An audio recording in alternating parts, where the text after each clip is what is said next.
저를 한번 따라해 보시죠. 그리스도인의 품격. 네, 한 번 더 할까요? 그리스도인의 품위. 네, 우리 그리스도인의 품격, 그리스도인의 품위에 대한 말씀을 우리 함께 나누길 원하는데요. 네, 품격이란 사전적 의미를 찾아보니까 이런 의미가 있어요. 사람된 바탕과 타고난 성품, 그리고 사람이나 사물에서 느껴지는 품위를 말한다라고 정의하고 있습니다. 어떤 사람을 봤을 때 품위가 느껴진다, 이런 기품이 느껴진다, 이것을 사람이나 어떠한 공동체나 어떤 사물에서 느껴지는 품격이라고 말을 하는 거죠. 세상에서 말하는 기준의 품격이 있습니다. 이 정도 되면 품격 있는 사람, 품위 있는 사람, 이런 이야기를 세상에서 듣는 바가 있죠. 그러한 것처럼 저와 여러분들, 우리는 예수 그리스도를 주로 고백하는 성도들이잖아요. 그러한 크리스천답게 복음에 합당한 삶을 사는 그리스도인으로서 우리가 갖추어야 될 품위와 품격이 있다라는 것입니다. 그러한 그리스도인의 품격과 자질을 잘 갖춘 대표적인 인물이 누굴까? 제가 보니까 사도 바울이에요. 사도 바울. 그런데 그러한 바울이 가장 우려하고 염려했던 내용이 나오는데요.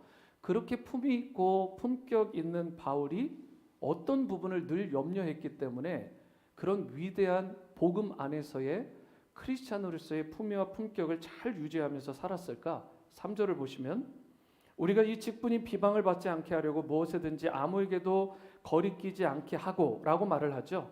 여기서 말하는 직분은 여러분들이 잘 아시는 것처럼 그동안 계속해서 강조를 해드렸죠. 예수 그리스도의 복음 사역, 미니스트리를 말하는 것입니다. 그러니까 복음의 사역을 말하는 거죠. 바울의 최대 관심사가 뭐였냐면 한마디로 이런 거예요. 복음의 직분, 그리고 복음의 사역이 비방을 받지 않는 것, 손상되지 않는 것, 그래서 사람들에게 거침돌이 되지 않는 것, 나로 인해서 복음이 막히지 않고 나로 인해서 누군가가 예수 그리스도를 믿고 영접하지 못하게 하는 일이 없도록 자기가 거침돌이 되는 것, 자기가 걸림돌이 되는 일이 없도록 자기는 최선을 다했다라는 거예요. 그렇게 살아가다 보니까 예수님께서 인정하시고 많은 사람들에게 칭찬을 듣는 크리스천의 품격 있는 삶을 그가 일평생 살았다라는 것입니다. 어디 안에서요? 복음 안에서. 여러분, 복음이 없이는 우리 크리스천의 품격과 품위가 세워질 수 없어요. 예수님의 십자가의 죽으심과 부활의 복음 없이는 우리는 결코 크리스천들로서 품위 있다, 품격 있다라고 말을 듣지 못합니다. 세상에서는 다른 차원의 기준으로 품위 있다, 품격 있다 말할지 모르지만 우리 크리스천은 십자가입니다. 우리 크리스천은 복음이에요. 이 흔적과 그리고 이러한 능력을 누리는 사람이 바로 복음 안에서 절대적인 품격과 품위를 가진 신실한 크리스천으로 능력 있게 살아가게 되는 것입니다. 오늘 본문 3절에서 비방을 받는다라는 말의 뜻은 손상을 입는다, 조롱을 받는다, 신용을 잃어버린다, 이런 의미가 있어요. 사도 바울은요, 아시는 것처럼 개인의 안전이라든가 개인의 성공에는 관심이 없었습니다. 그를 딱 찌르면 항상 나오는 것이 복음이었고 복음에 대한 열정이었어요. 그래서 사도 바울을 건드리면 항상 복음의 향기가 났다고요. 그리고 그것이 그를 크리스찬의 품위와 품격을 바라는 그런 귀한 인물로 세워주게 된 것입니다. 바울의 최대 관심사는 항상 자기가 맡고 있는 복음의 직분, 복음의 사역이 남들로 하여금 세상으로 하여금 비방을 받지 않도록 어떻게든 사람들에게 거침돌이 되지 않도록 자기 자신을 낮추고 예수 그리스도만 영광을 받을 수 있도록 그렇게 최선을 다하는 인생을 살았던 것입니다. 여기 3절에서 말하는 이러한 부분들 계속해서 우리가 고민해 봐야 될 부분인데 오늘 우리에게도 이런 사도 바울과 같은 동일한 삶의 자세가 필요하다는 거죠. 우리가 정말 예수 그리스도의 십자가와 부활의 복음이 소중한 것이라면 복음의 가치가 손상되지 않도록 어떻게든 우리의 삶도 예수님을 닮은 복음에 합당한 성품과 인격과 품이 있는 인생으로 변모가 돼야 돼요. 예수님을 닮은 품격 있는 크리스찬으로 우리가 변화가 돼야 되는 것입니다.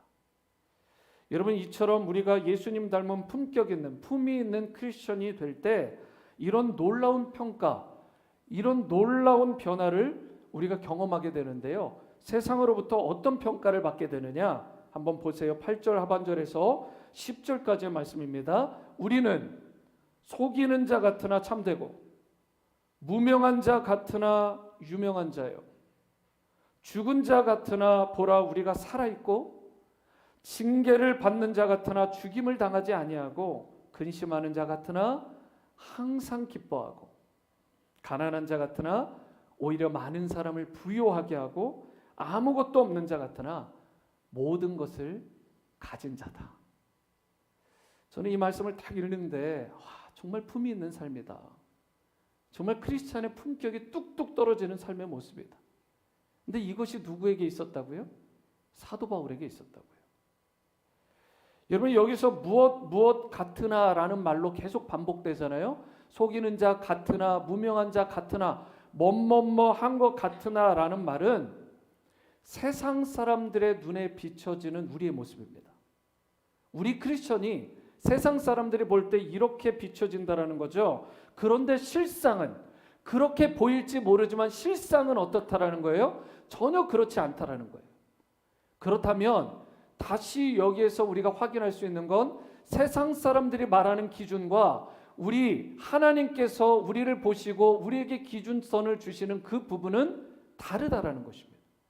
세상이 말하는 품위와 품격과 하나님께서 말씀하시는 품위와 품격은 다르다는 거예요.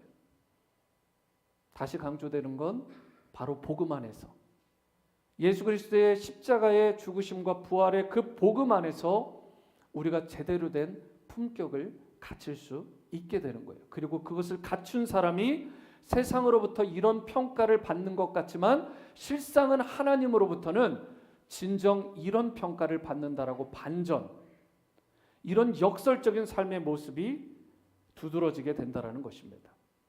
그러한 대표적인 내용이 뭐예요? 속이는 자 같으나 실상은 뭐래요? 참되고 진실하다. 이게 무슨 말씀이죠? 여러분, 오늘은 본문을 통해서 이 절이나 한 말씀 워딩 하나하나를 좀 깊이 있게 살펴봐야 될 필요가 있어서 여러분 성경을 꼼꼼하게 보셔야 돼요. 어느 때보다. 그런데 성경에 보시면 속이는 자 같으나 참되고 진실한 자래요.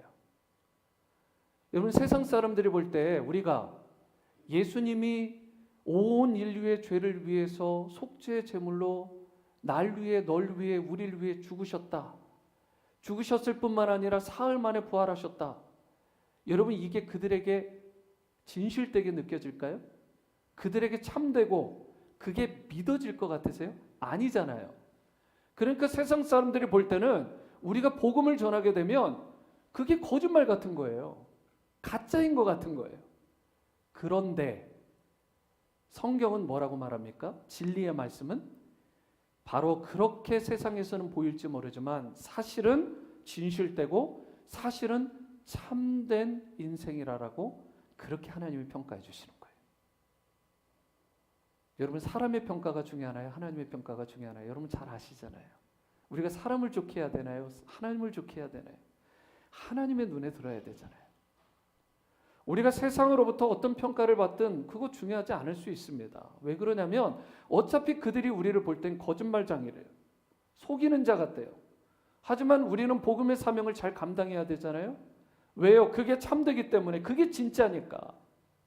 그 길을 통하지 않고서는 구원받을 수 없기 때문에, 하나님의 자녀요 백성으로 되어질 수 없기 때문에 이 참되고 진실한 일에 우리의 모든 걸 사도 바울처럼 올인 해야 되는 것입니다. 여러분, 하나님이 눈에 보이시지 않잖아요.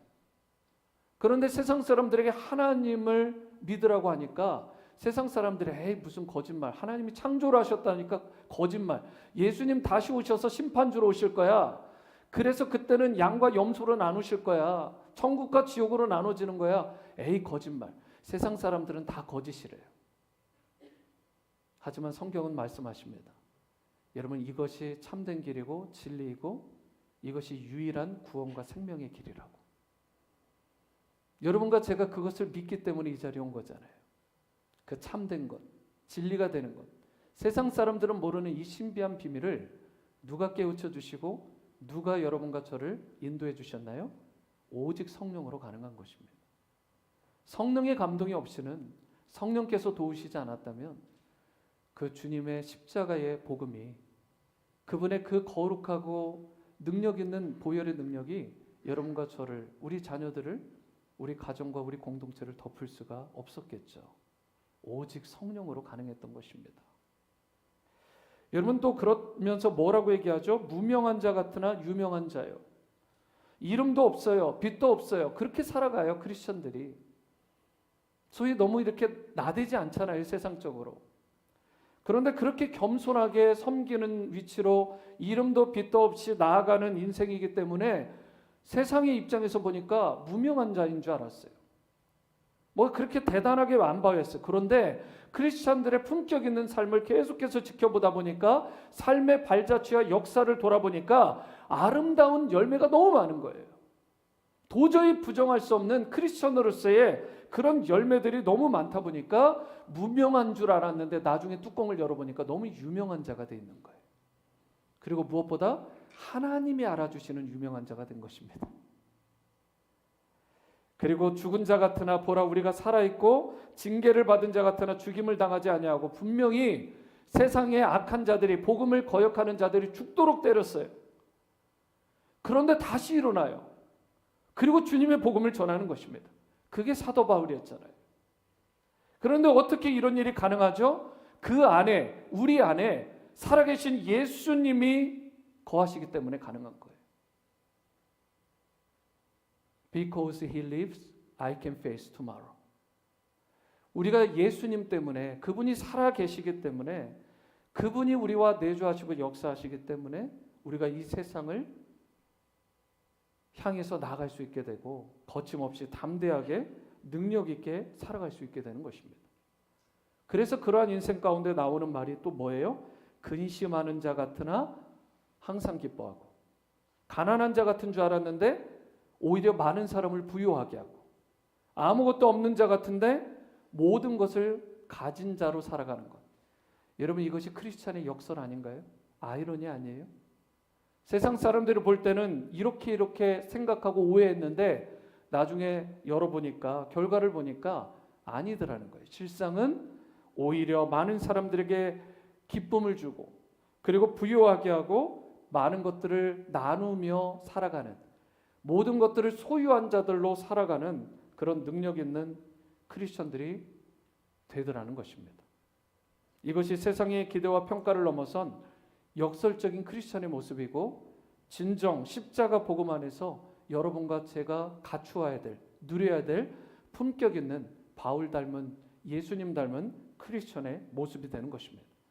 우리 모두가 이런 역설적인 크리스천, 복음 안에서요 품격 있는 성도로 살아가야 되는데요.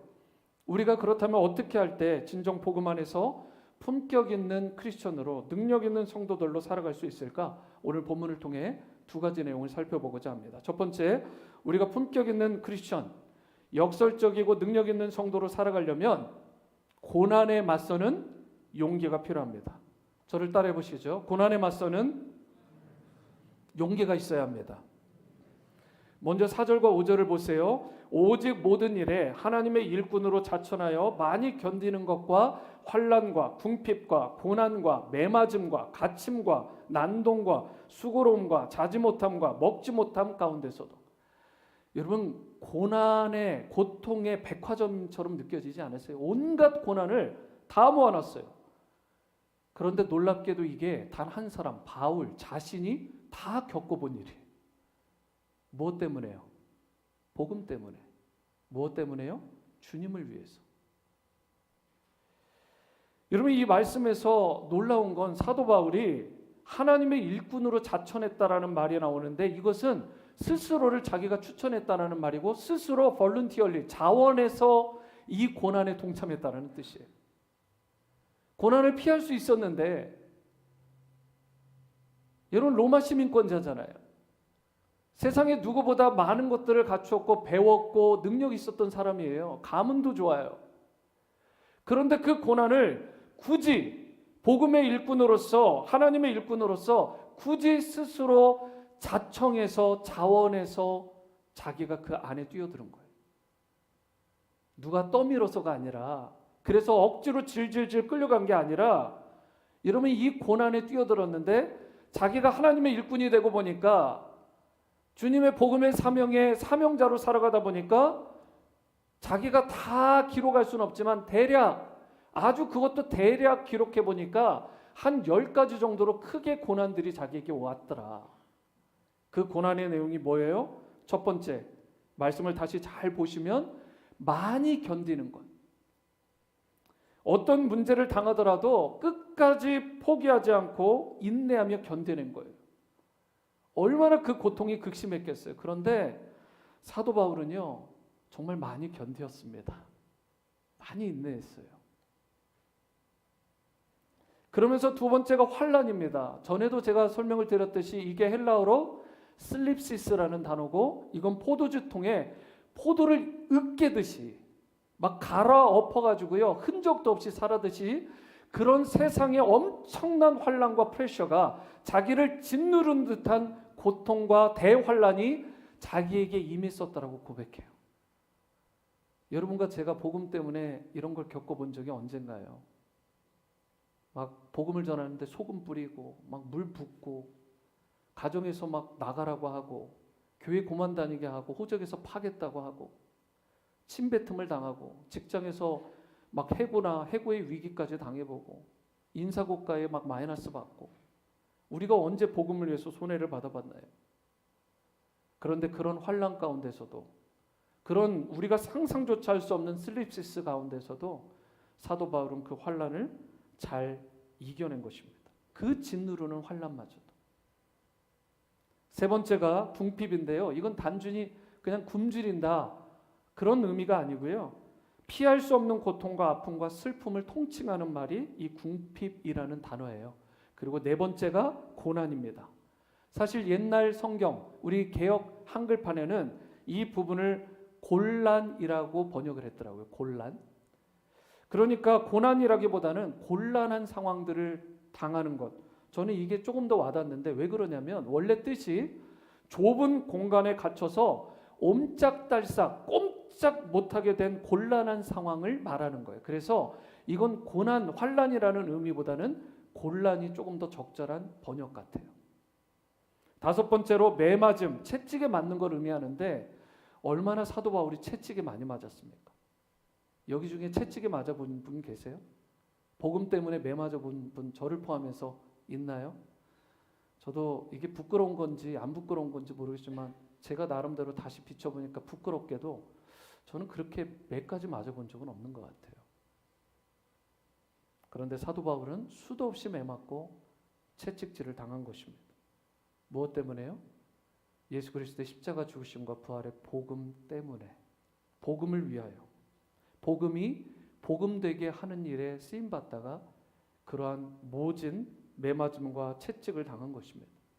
여섯 번째로 갇힘도 당했어요. 사도 바울을 아시는 것처럼 여러분들이 신약 성경을 보면 4차례 감옥에 투옥되었는데, 한 성경학자의 그 주장에 따르면 최소한 7번 정도 감옥에 갇혔다라는 모든 히스토리가 있대요.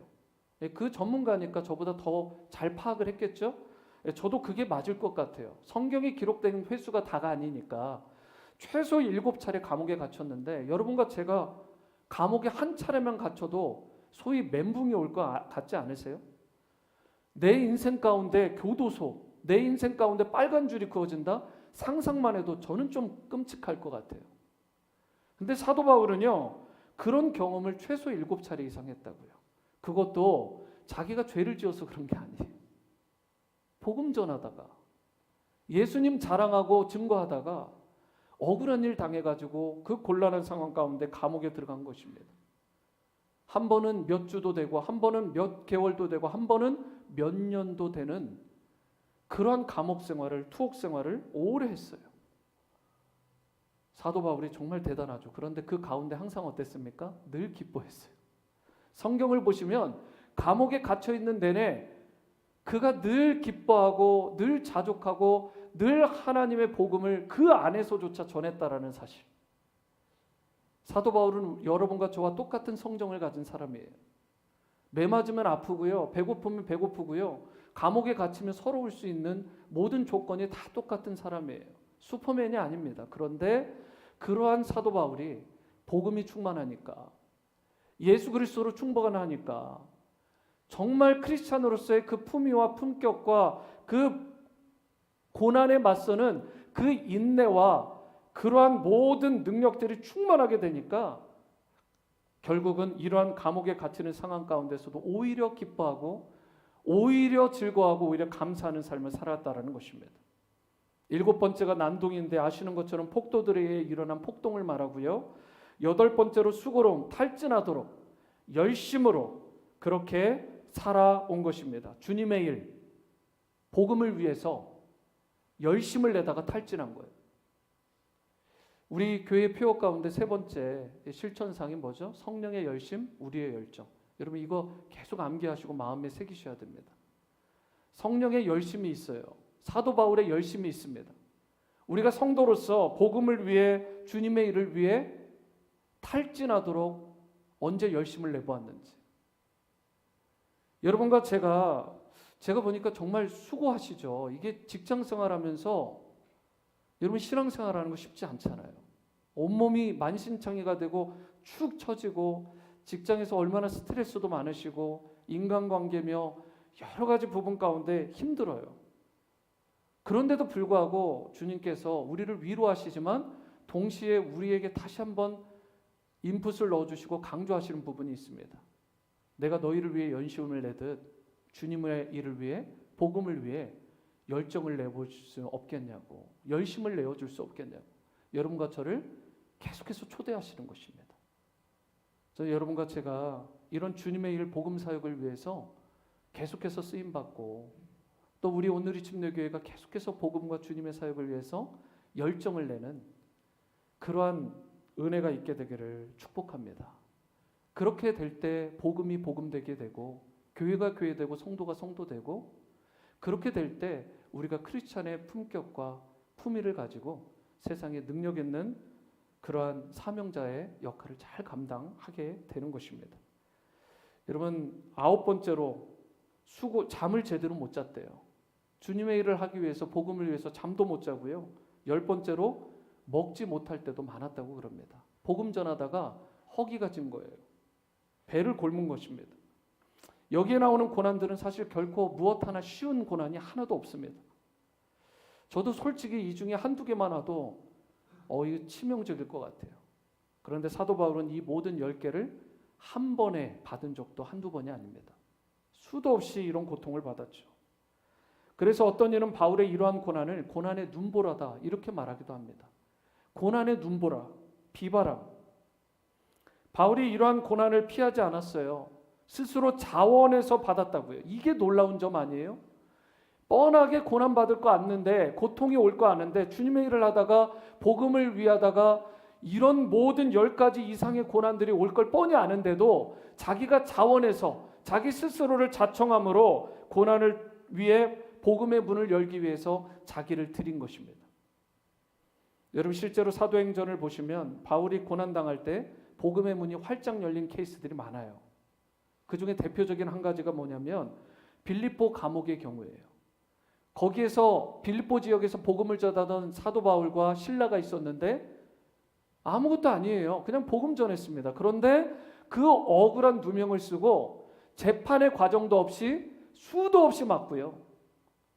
그래가지고 온몸이 만신창이가 된 채로 착고까지 양쪽에 발과 손에 다 채워진 채로 던전이라 불려지는 음습한 지하 감옥에 던져졌어요.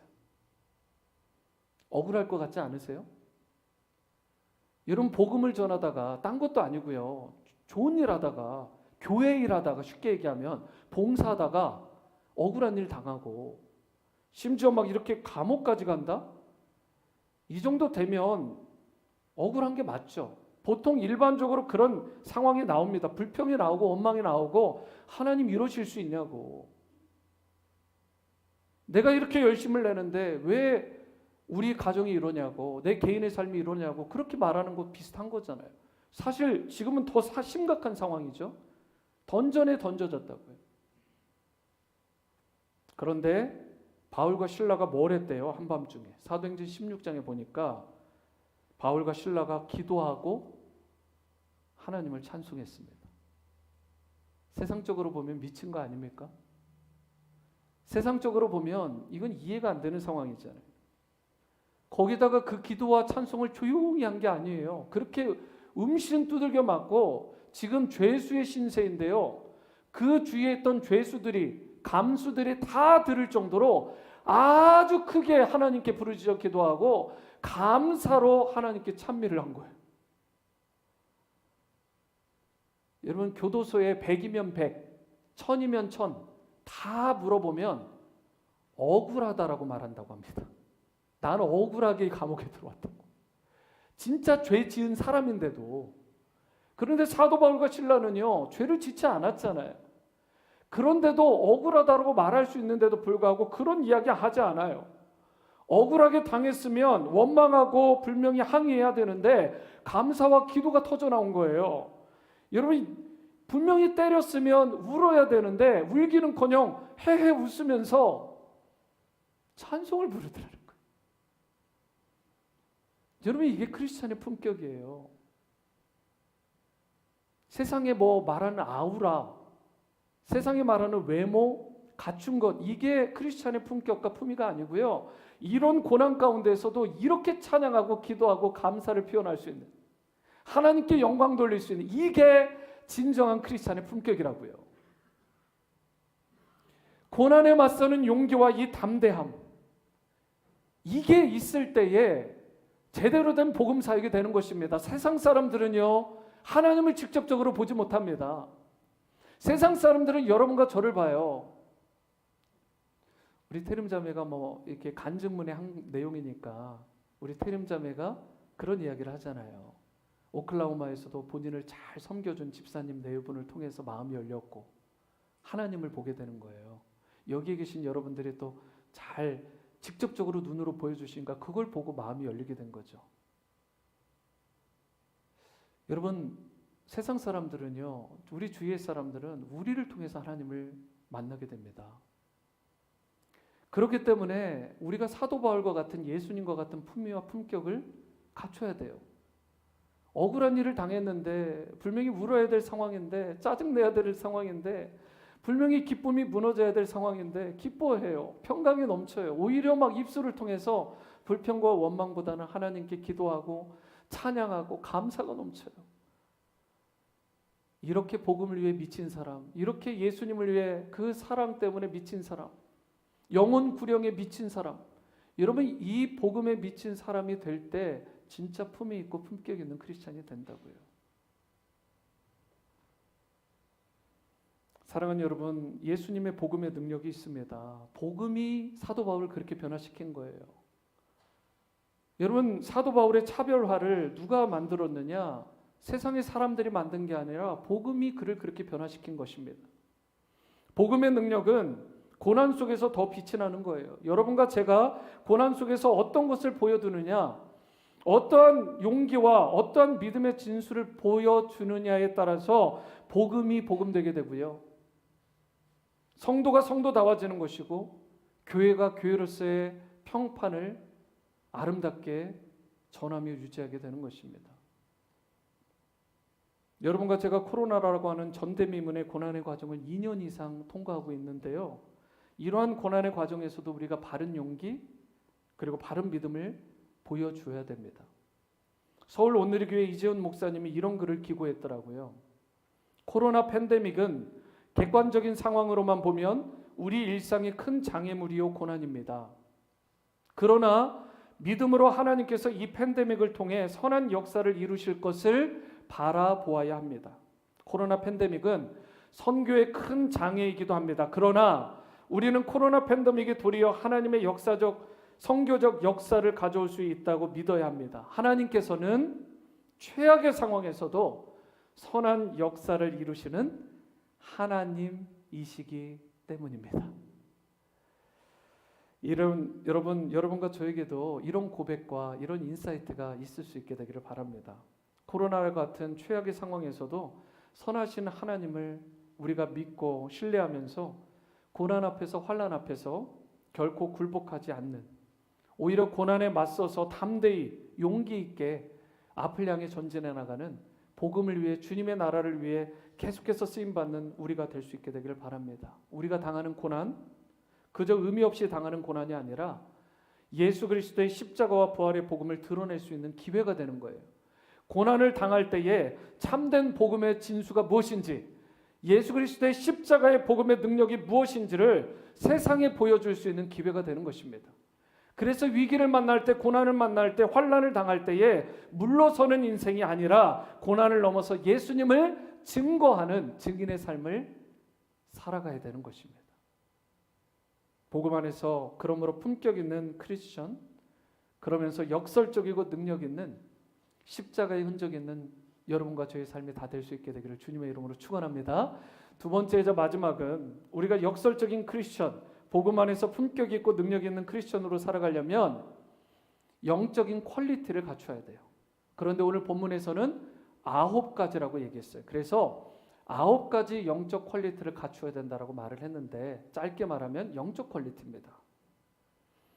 오늘 본문 6절에서 7절을 보시면 깨끗함과 지식과 오래 참음, 벌써 3가지죠. 자비함과 성령의 감화와 거짓이 없는 사랑, 또 3가지, 진리의 말씀, 하나님의 능력, 의의 무기. 이렇게 9가지가 나와 있어요. 이것을 누가 갖추어야 된대요? 여러분과 제가 갖추어야 된대요. 그리고 이런 영적인 퀄리티, 영적인 그러한 능력들을 갖추어야 우리가 품위 있고 품격 있고 역설적인 능력 있는 크리스찬들로 살아가게 되더라는 것입니다. 그래서 그 첫 번째가 무엇이냐? 깨끗함이에요. 이것은 마음의 동기와 행동이 다 깨끗한 것을 말합니다. 2가지 이상의 동기로 마음이 나눠지지 않고요.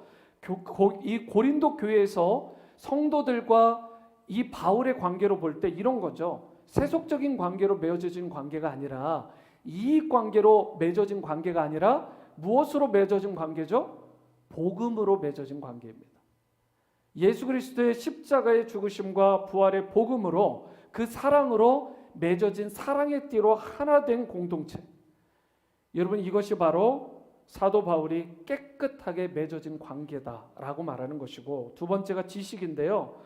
사도 바울이 고린도 후서 11장에서 뭐라고 얘기했냐면, 자신이 말에는 부족할지 모른다. 하지만 내가 지식에는 그렇지 않다라고 말해요.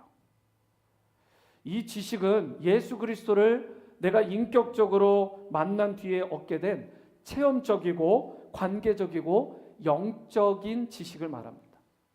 세상 지식이 아니에요. 영적인 지식을 말하는 거예요. 세 번째로 오래 참음이 뭐죠? 부상을 당했어요. 큰 사고를 당했어요. 또는 어떤 악한 행동을 누군가로부터 당했어요. 그런데 거기에 대해서 화를 내지 않는 거예요. 이게 뭐라고요? 오래 참는 거라고요. 오히려 다른 사람들에 대해서 오래 참을 뿐만 아니라 그 사람을 오히려 관용하고 품어주는 것. 이게 바로 사도 바울이 가졌던 그 기품 있고 품이 있는 크리스찬의 모습이었죠.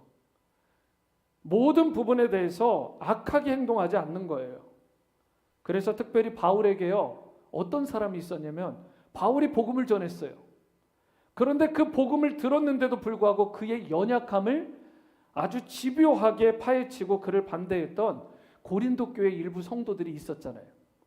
고린도 교회에 기록이 되어 있습니다. 그런데 그 성도들을 향해서 바울이 품고, 그리고 성도들도 바울을 향해 품어야 될 마음의 자세가 무엇이라고 강조하느냐? 우리가 서로 사랑 안에서 오래 참아야 된다. 이런 이야기를 한 거예요. 네 번째가 자비함인데요. 이것 또한 타인에게 품는 아주 선한 마음, 친절하고 관대하게 대하는 관용적인 마음을 말하는 것이 자비입니다. 자비. 다섯 번째가 뭐죠? 성령의 감화. 성령의 감화하면 뭐가 떠오르셔야 돼요? 성령의 감동, 우리의 순종. 한 사람이 변화될 때, 여러분과 제가 변화될 때 무엇으로 변화되죠? 우리의 열심과 우리의 능력으로, 우리의 지식으로 변화되는 게 아닙니다. 성령의 인스피레이션, 성령의 감동으로 우리가 변화되는 거예요. 성령께서 감동을 주시니까 새가족반도 하고, 성령께서 감화를 시켜주시니까 침례교육반도 받게 되고, 성령께서 감동하시지 않으면 예수님을 영접하고 내가 예수님을 위해 복음을 위해서 쓰임받는 일 불가능합니다. 하지만 성령께서 임하시기만 하면, 감동을 주시기만 하면 안 될 일도 되게 되는 거예요.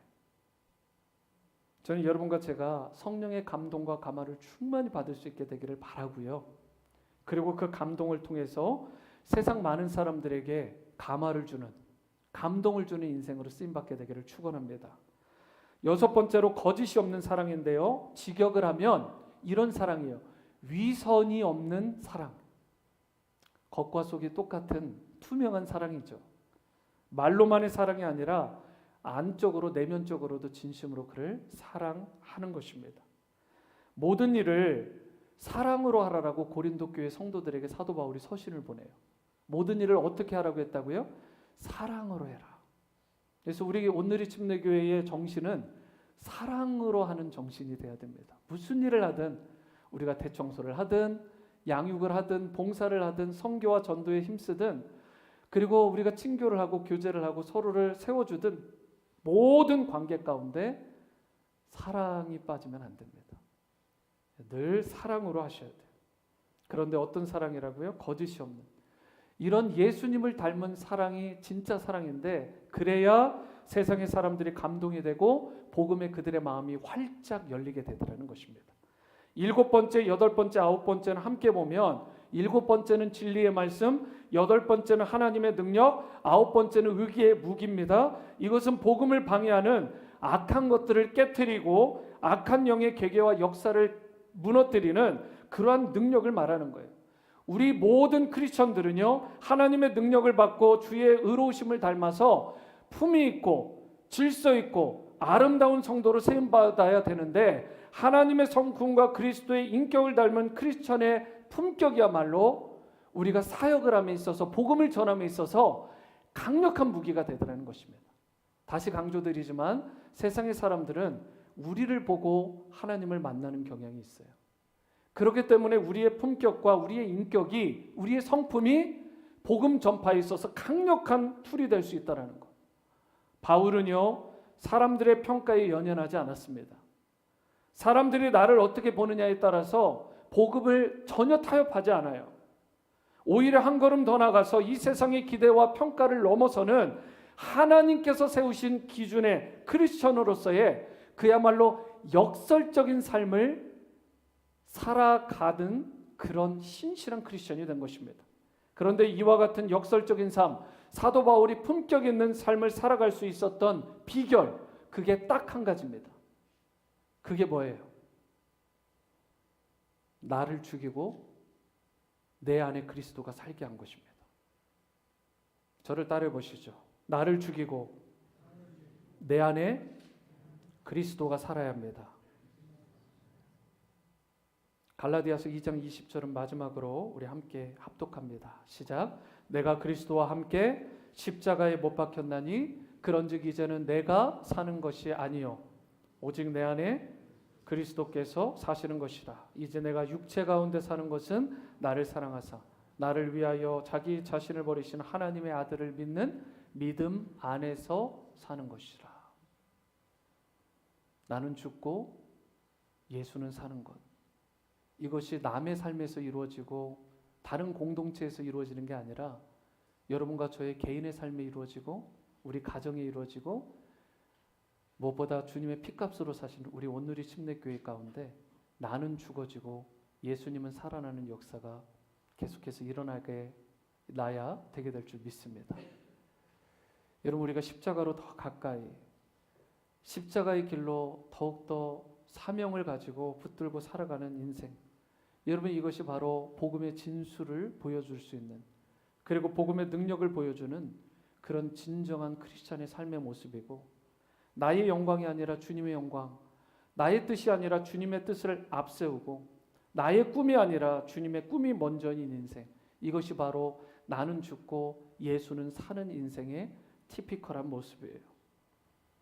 주님의 꿈이 무엇인가요? 주님 무엇 때문에 이 땅에 오셨고 주님은 무엇을 이루시고자 꿈꾸시며 이 땅에 계셨나요? 십자가입니다. 주님의 꿈은 십자가예요. 주님의 능력은 무엇인가요? 십자가입니다. 여러분과 저의 능력은 무엇이 되어야 될까요? 십자가입니다. 내가 오직 십자가 외에는 자랑할 것이 없다. 나의 능력, 나의 자랑은 오직 십자가. 주님의 영광은 또한 무엇일까요?